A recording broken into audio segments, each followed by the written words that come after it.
Get ready for a mind-bending story that will make you question everything you thought you knew about frogs and flight.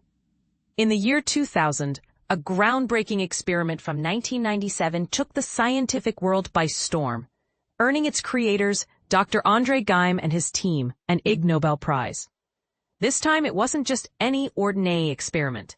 It involved making a frog, a cricket, and even some plants defy gravity and float using the power of magnetism.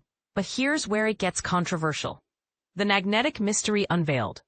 Everything around us, no matter how small or seemingly insignificant, possesses a magnetic field.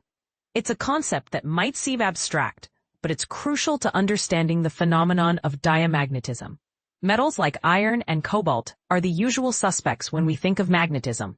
But every atom and electron buzzing around creates a unique magnetic field. When placed in an incredibly powerful electromagnet, these fields can repel opposing forces, leading to an effect known as diamagnetism. And this is the part most people miss. Diamagnetism isn't exclusive to metals or inanimate objects. It can happen with anything, even living creatures like frogs and crickets. The frog that took flight. In 1997, Geim and his colleagues put this theory to the ultimate test. They placed a frog inside a high-field magnet. And to their surprise, and ours, the amphibian became a floating deity, soaring through the air. This levitating frog became an instant celebrity, earning Geim and his team their well-deserved Ig Nobel Prize. The experiment caught the attention of many, including the leader of a small religious group in England, who offered the scientists £1 million if they could levitate him in front of his congregation. Talk about a divine intervention. Beyond the frog, applications and dreams. But the story doesn't end with a flying frog.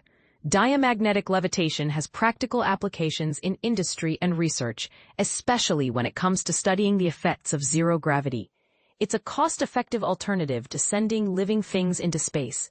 As for levitating humans, it's theoretically possible, but the space limitations make it a challenging feat. Scientists are actively working on improving the technology, including using it to enhance our understanding of drugs by making cells levitate. So, are you still dreaming of taking flight? While we might not be able to levitate just yet, we do have flying cars and hoverboards to keep our spirits high. What do you think? Is levitation the future of transportation, or is it just a fun scientific curiosity? Share your thoughts in the comments below.